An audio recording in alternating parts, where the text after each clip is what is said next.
Hablar de Japón no es nada más ubicarlo por el país lejano nipón de Oriente, sino por los miles de templos budistas que salpican el paisaje japonés y habitan sus ciudades, sus culturas, sus tradiciones y sobre todo sus templos.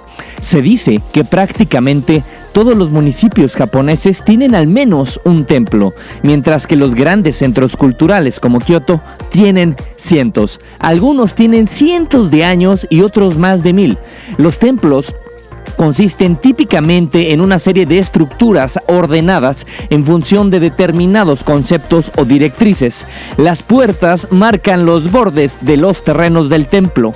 La sala principal de cada templo se usa para exhibir objetos sagrados, como son estatuas de Buda, dioses o diosas.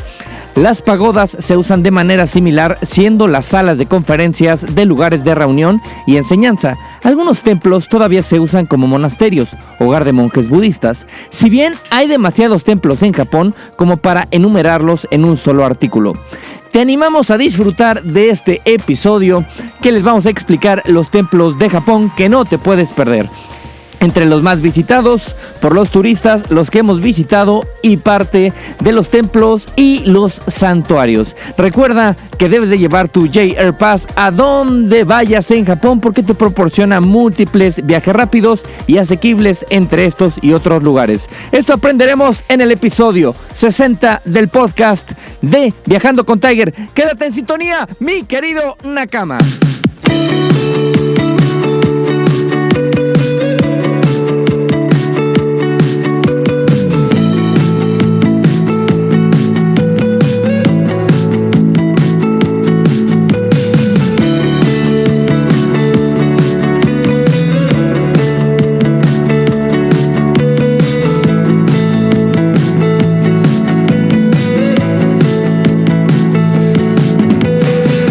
Bienvenidas mis queridas viajeras y bienvenidos mis queridos viajeros. Qué gusto saludarlos, esperando se encuentren de maravilla.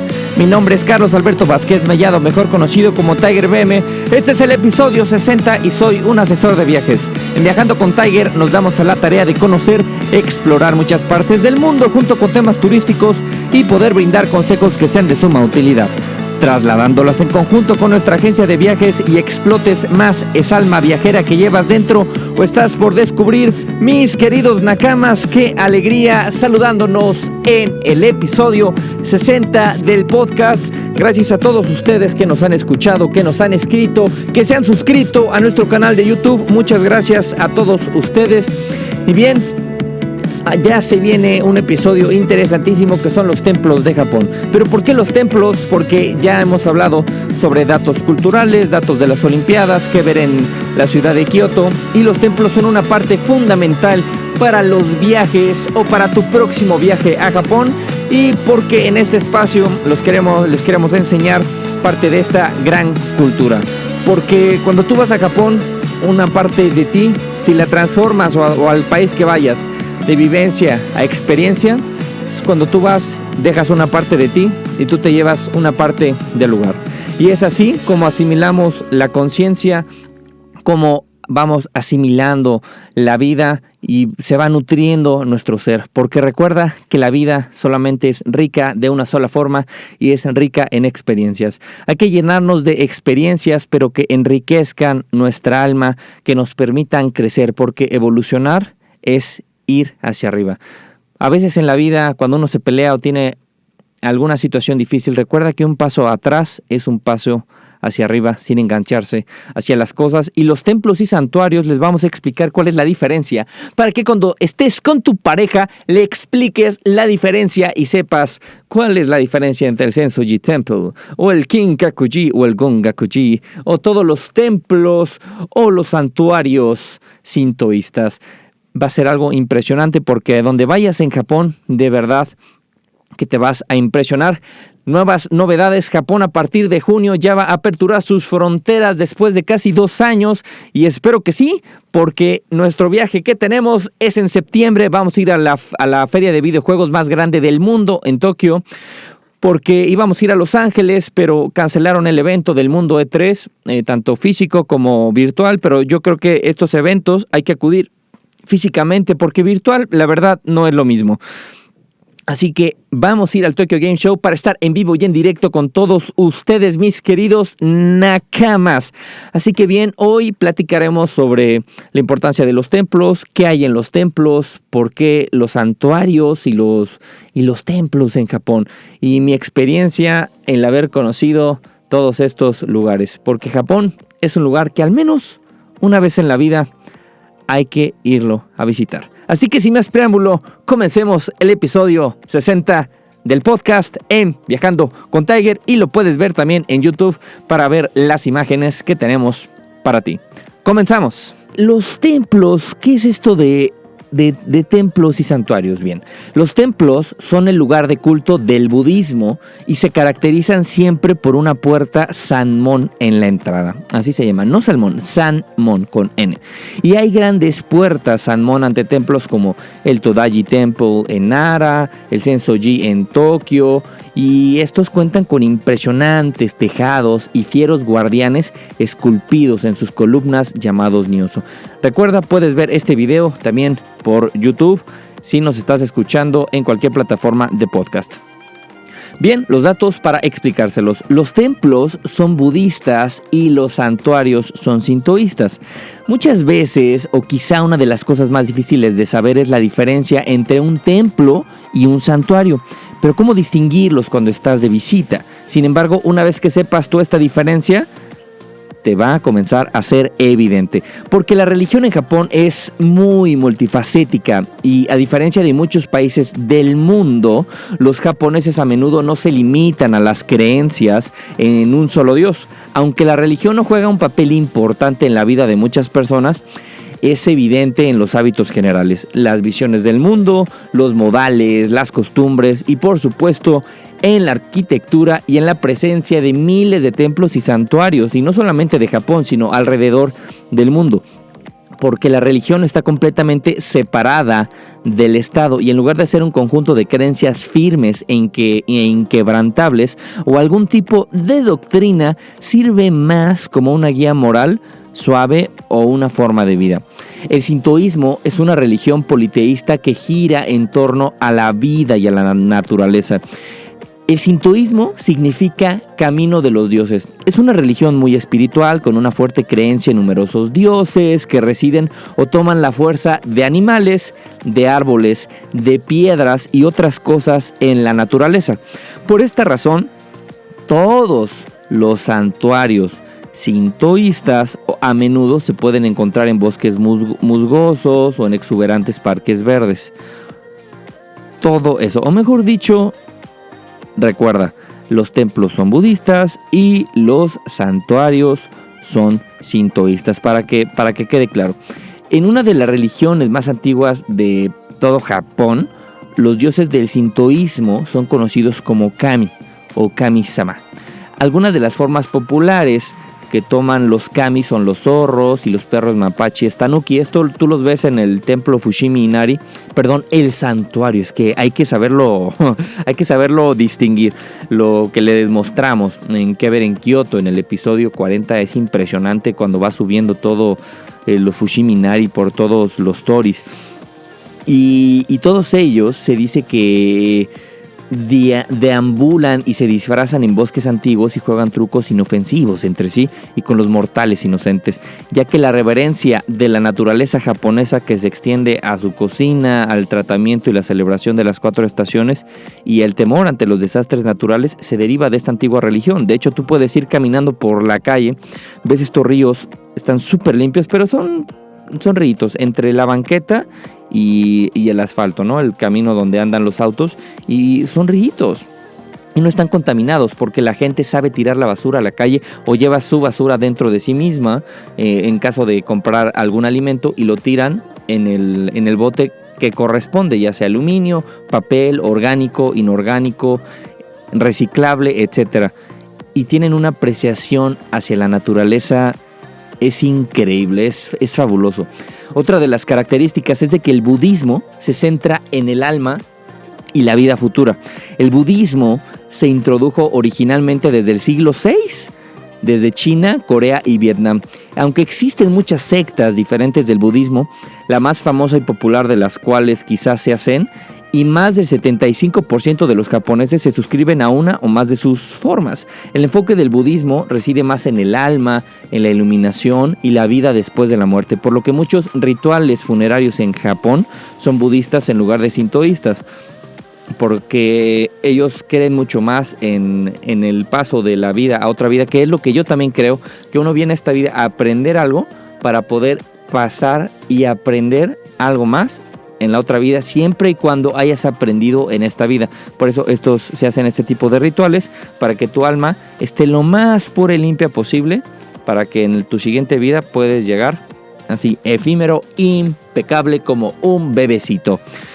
Las personas regresan a sus lápidas ancestrales para atenderlas durante varios días festivos a lo largo del año, siendo el más grande, Obon, en agosto, cuando los espíritus ancestrales regresan a la vida por un corto periodo. Y otros temas del budismo incluyen la paz, la armonía y la atención plena. Todos los templos budistas usualmente terminan en ji o tera, o entre paréntesis dera con d de dedo, ya que la palabra japonesa para templo, pues bueno, todos tienen unos kanjis especiales, pero es como si juntaras una T con líneas y una J del lado derecho. Y tiene dos lecturas, ji y tera. Por eso, si escuchas un nombre que termina con cualquiera de estos sonidos, es probable que sea un templo budista. Algunos templos que se ven en Kioto, el Kinkaku-ji, el templo del pabellón dorado, o el Kiyomizu-dera, o el famoso Senso-ji en Asakusa, en Tokio. Todos estos templos, las características es de que tienen pagodas.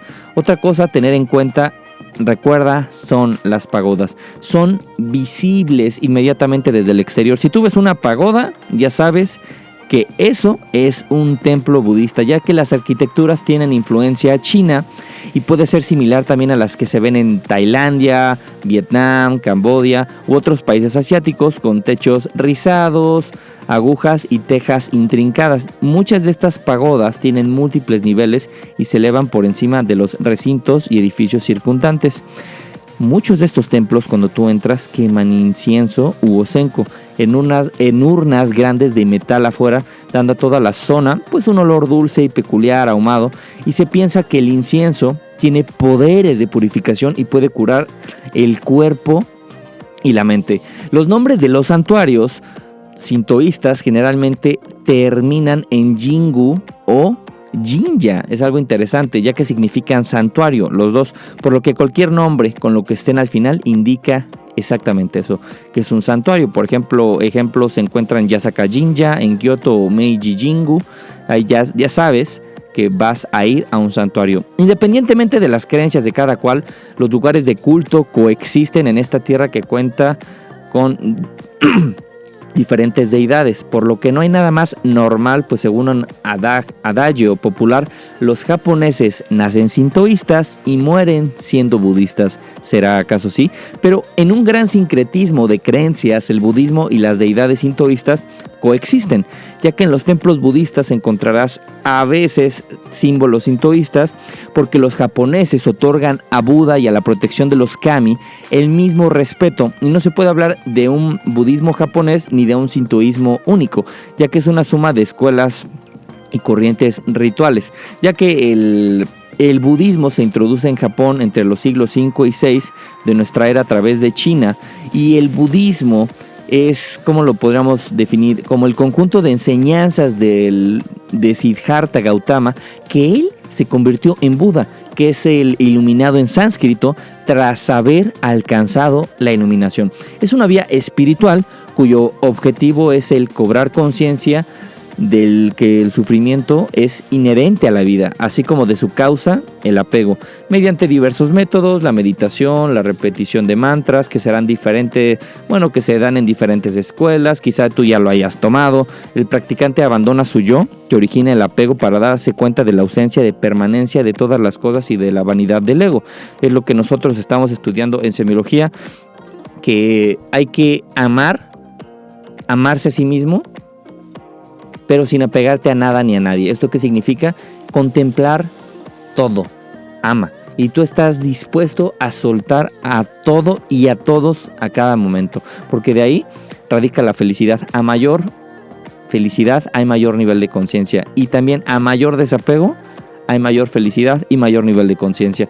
Ese es un tema muy interesante que ya estamos viendo cómo se los podemos plasmar a todos ustedes.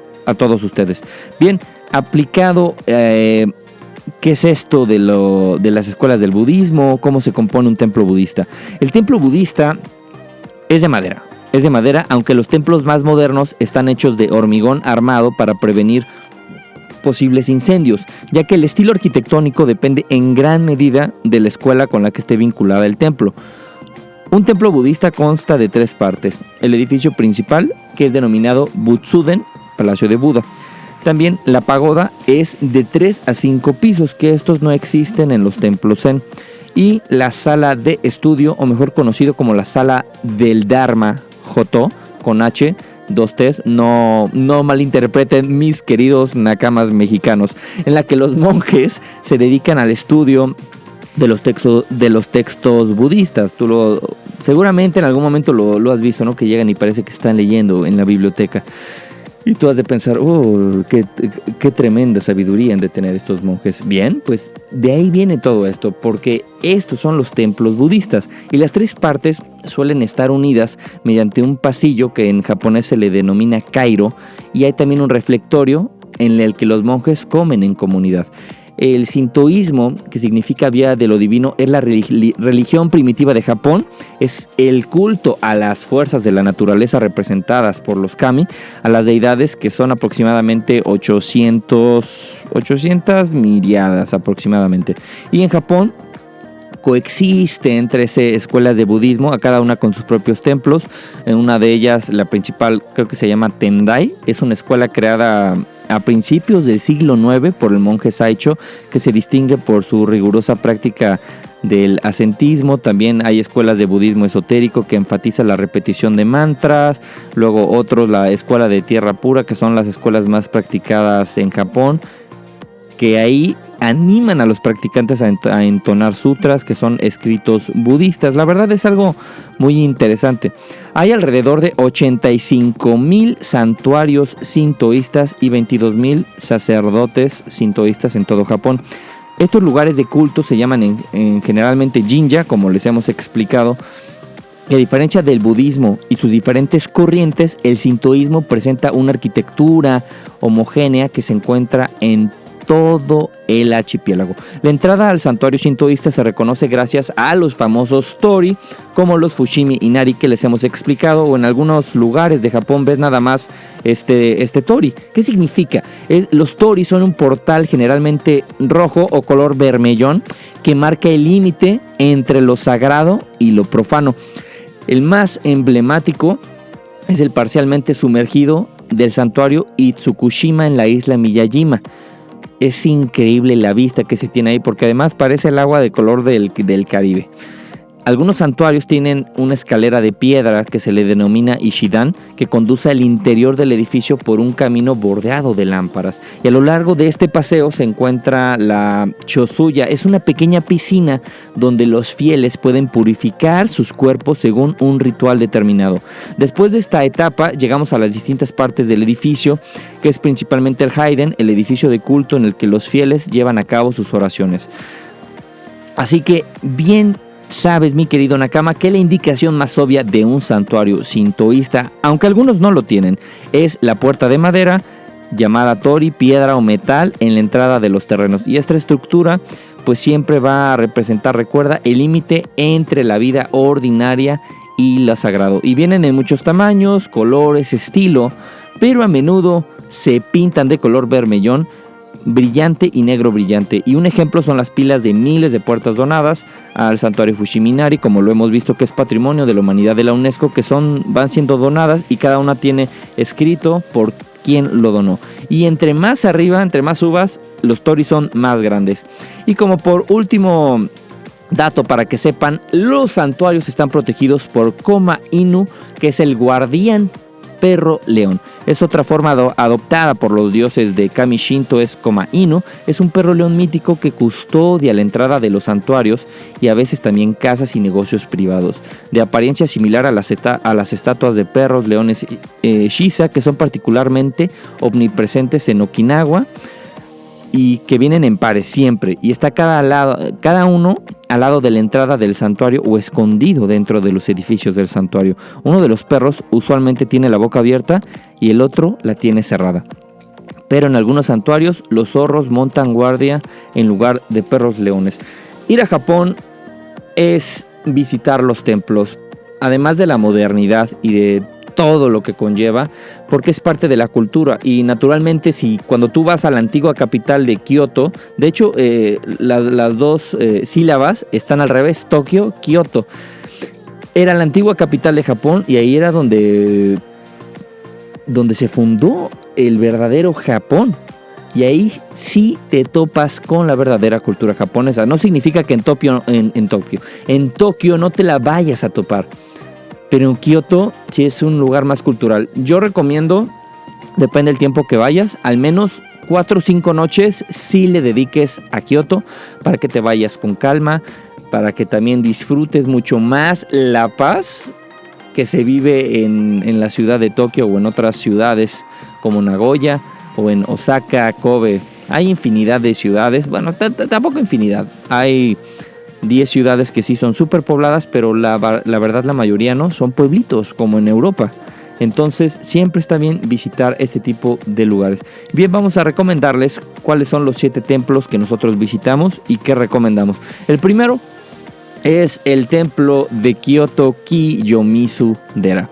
Bien, esto recuerden que ver en Kioto, cuando fuimos a las calles Nanensaka y Shinensaka, el templo principal que se ve, de hecho muchas de las principales vistas o fotos de Kioto provienen de esa pagoda del templo.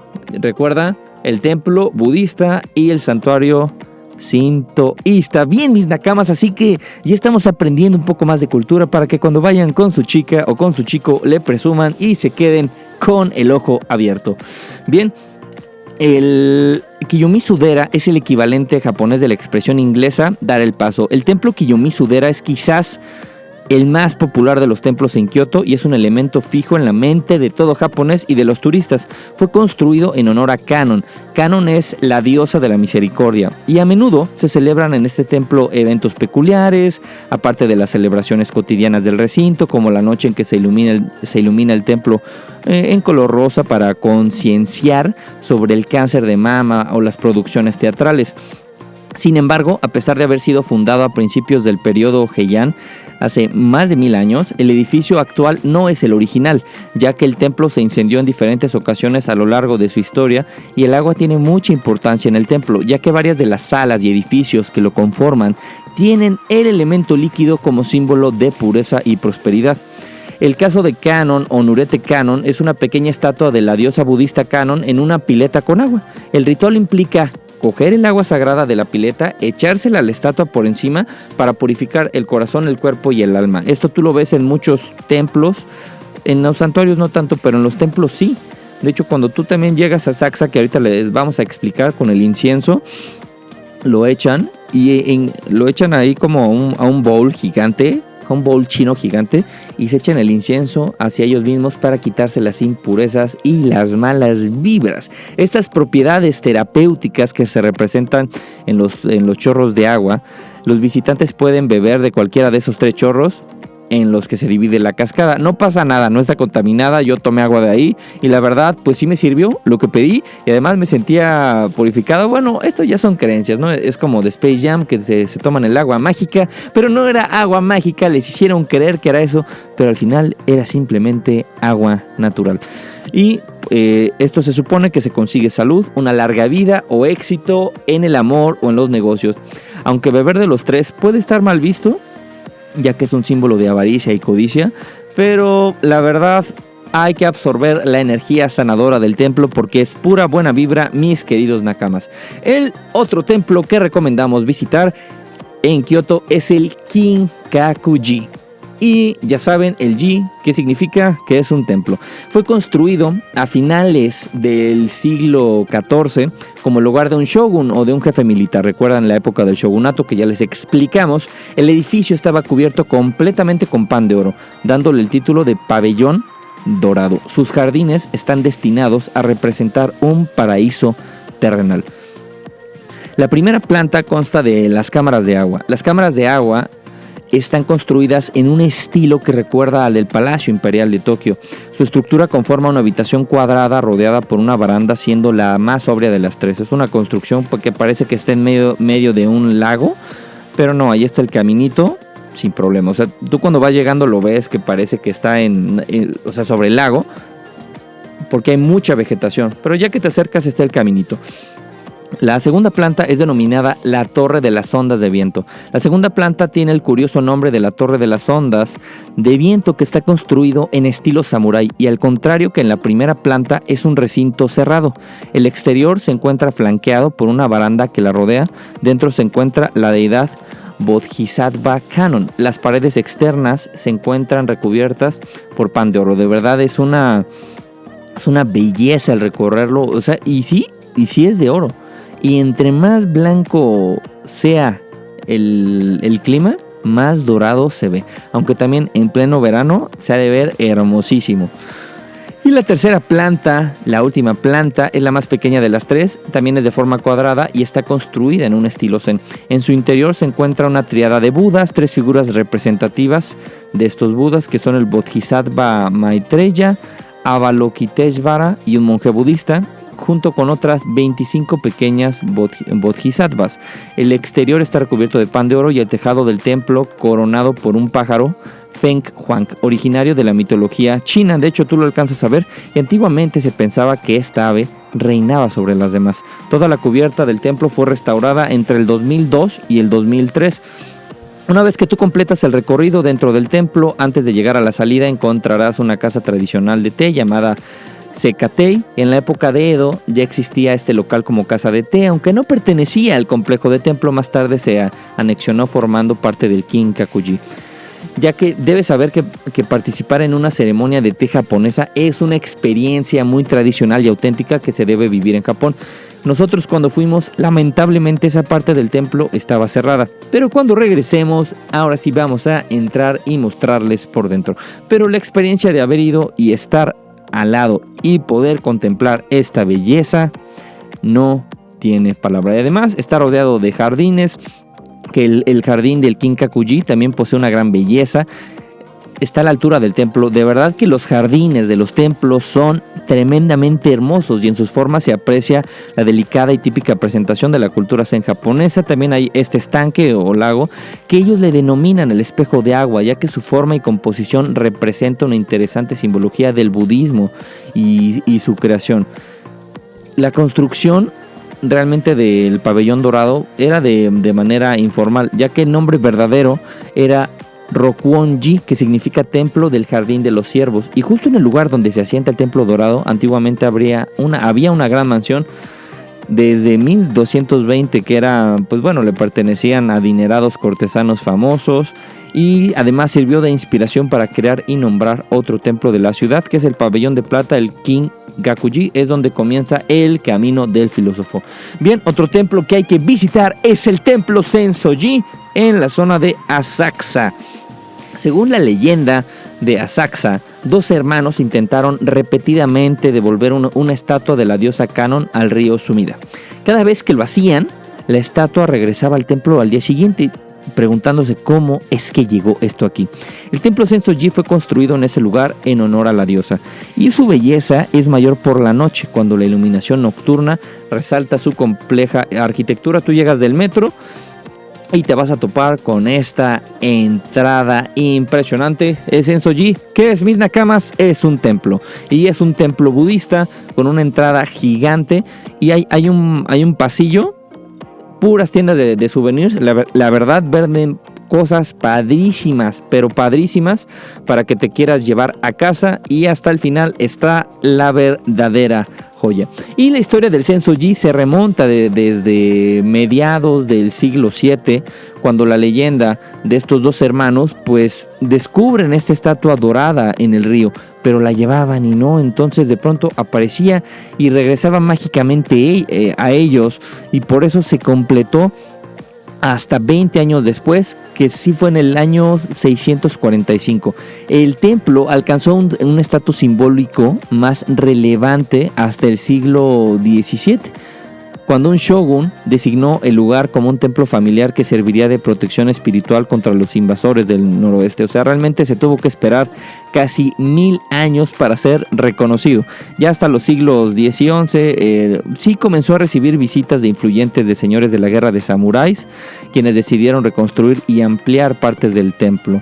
Y no fue ya hasta estos años de 1700 la característica principal del templo moderno, que se construye la puerta Tori, que indica la entrada al santuario interior de Nishinomiya Inari. Aunque lamentablemente gran parte del complejo del Sensoji fue destruido durante los ataques aéreos de la Segunda Guerra Mundial, el templo ha sido completamente reconstruido y realmente es considerado un símbolo de renacimiento y de paz en todo Japón después de la guerra. Pues sí, tremenda guerra que ellos también se buscaron, y que ellos también se buscaron en todo Asia, porque querían conquistar todo Asia. Como les he mencionado, si no hubiera ocurrido lo de la Segunda Guerra Mundial, Japón quizá no sería este país tan hermoso como lo conocemos, su gente tan cultural, tan educada, tan amable, que esa parte que te transmite el mundo sería completamente diferente, y es un lugar al que debes de ir en Tokio.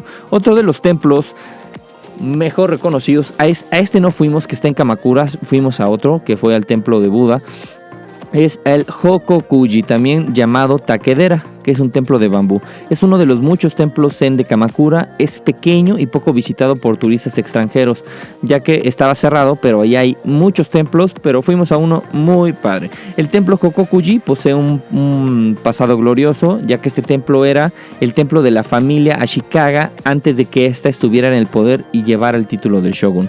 Sin embargo, el templo hoy adentro del bosque de bambú es el más conocido, denso y alto. Además, el bosque ofrece un paisaje muy propicio para la meditación. En Kamakura muchos de sus templos están cubiertos por musgo y están esparcidos en pequeñas estatuas budistas de aquí y allá. El templo tiene casa de té que está abierta hacia la selva. La verdad vale mucho la pena que lo hagan en alguno de los templos, y nosotros nos echamos un tecito para disfrutar la naturaleza. De verdad que te sientes en un ambiente muy tranquilo. Lo recomendamos al 100%, y además está en el corazón de Kamakura. El templo tiene otros detalles muy interesantes, y otro de los la caracterización es por sus flores, grandes cantidades de hortensias, jazmines, que todo contrasta con el pequeño y seco jardín zen, y está en una de las desembocaduras. Tú sales de la estación de tren, sales hacia la izquierda, y ahí te vas a tardar aproximadamente una media hora. Pero para irte hacia el templo de Buda, te vas hacia la derecha. No hay pierde, porque tú te topas con una calle en paralelo, y realmente nada más es derecha o izquierda. Ya les dimos la indicación. De cualquier forma lo puedes buscar y estando allá, recuerda, ya teniendo tu chip o teniendo tu modem Wi-Fi. Otro templo que hay que visitar es el Todaiji Nara. Es un templo impresionante, está gigante. Cuando tú llegas a la estación de Nara, nada más hay 2 camiones que recorren lo principal. Hace uno 15 paradas y el otro hace 10, pero en la sexta, quinta parada ya te dejan donde está la entrada al pasillo donde están los venaditos del parque. El templo Todaiji es el edificio de madera más grande además del mundo. En su interior hay una inmensa estatua de Buda. Como se trató de representar la imagen a escala, hubo un visitante que dijo que un hombre de medidas convencionales podría encajar en su nariz. Además, muchos turistas disfrutan de las manadas de ciervos que por allí deambulan, porque son muy sociables. Te recomendamos que compres maíz. Aprendan aquí, como pueden ver, la reverencia que nos enseñó un japonés para darle de comer. La visita al templo comienza en la puerta, se llama Nandaimon, que es un gran portón de madera de 20 metros como suele ser habitual en este tipo de puertas, por 2 guardianes, Nio, que son 2 estatuas que junto con la puerta, que data desde el año 1200, que son tesoros nacionales. No el de Matrix, Nio, pero N-I-O. La puerta suele estar bien acompañada con un montón de ciervos, se les denomina Zika, y de camino se pueden comprar galletas de arroz, etcétera. Los ciervos son considerados mensajeros de las deidades en el sintoísmo. No son nada peligrosos, de hecho muchos ya no tienen cuernos, aunque sí creen que llevas comida, como les he mencionado, como este ejemplo, pues no van a dudar en morder. Por eso hay que tener un poquito de práctica, e inclusive te llegan a morder hasta los glúteos o la pierna. Así que lo mejor es enseñarles las manos vacías, diciéndoles como: lo siento, no tengo nada. Sumimase, karigatou masemas. Lo siento, no tengo nada. Y te van a dejar en paz. Yo lo intenté teniendo y no teniendo. Funcionó sin tener, pero cuando teníamos comida, ahí sí nos atacaban. Después de saludar a todos los ciervos y cruzando la puerta, entras al complejo del salón. Y no, bueno, aquí ves al Gran Buda, que es el salón principal del templo. El salón se llama Daibutsuden, que es el edificio de madera. Y a pesar de que lo vemos, su reconstrucción es un 33% más pequeña por todo el tipo de destrucciones que han causado todo ese tipo de cosas. Y el lugar más atractivo es el pilar con el agujero del tamaño del orificio de la nariz del Gran Buda. Los turistas, grandes y pequeños, hacen cola para intentar pasar por el agujero, porque se cree que si pasas por él conseguirás la iluminación en la próxima vida. Yo lo intenté, mis nakamas, y no ocupé, pero fue por el tamaño de mis hombros.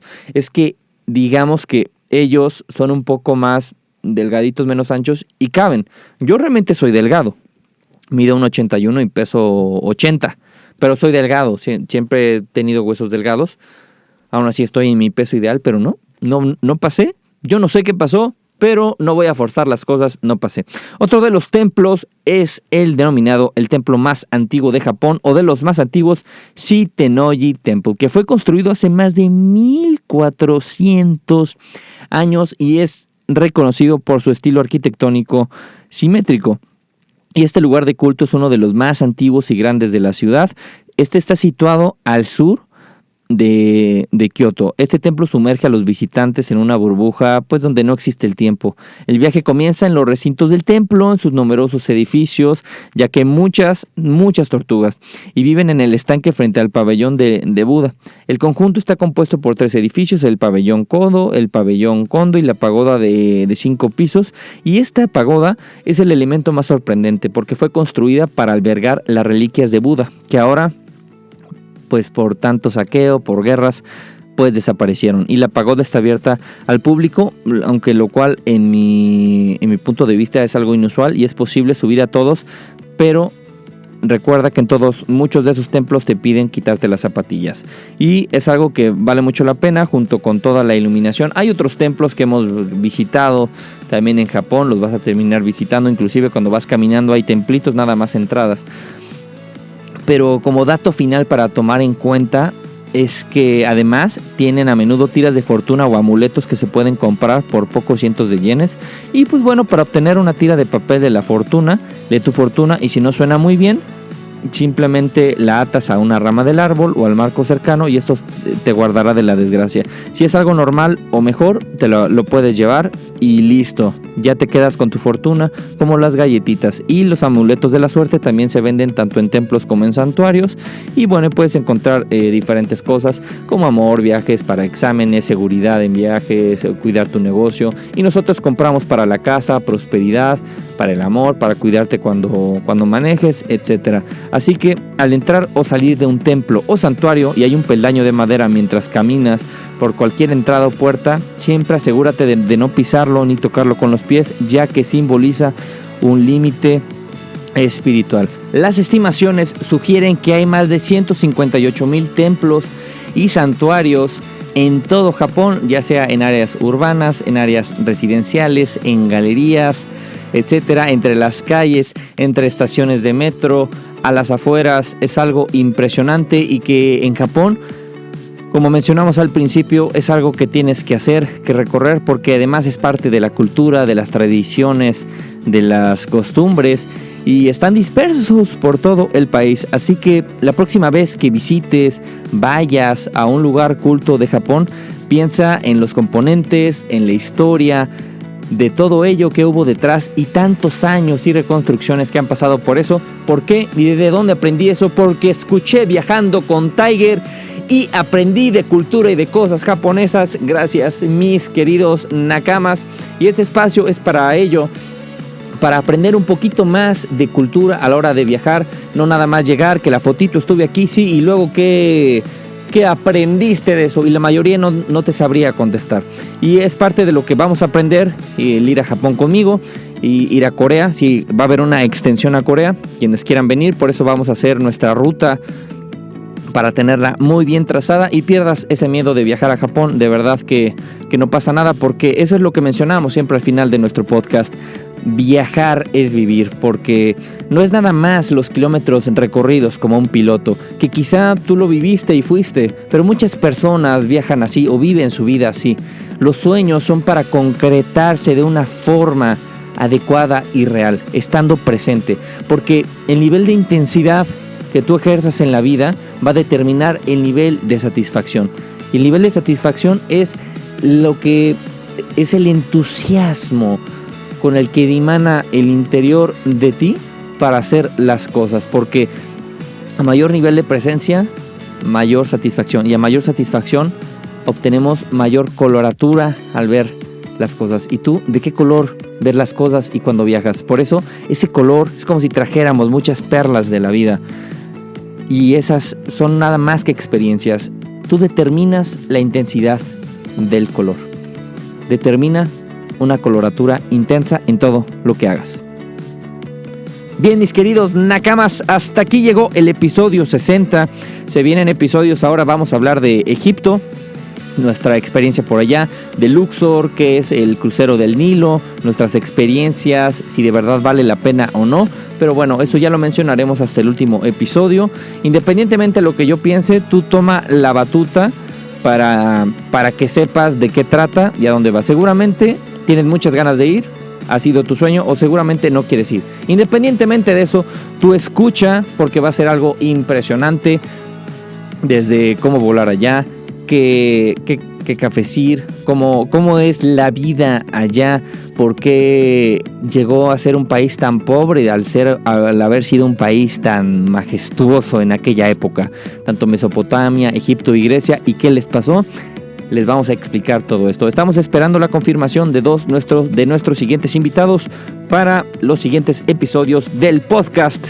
Y bien, mis queridos nakamas, pueden seguirnos a través de las redes. Síganme como Viajando con Tiger o Tiger BM. Recuerden suscribirse en Instagram y en YouTube.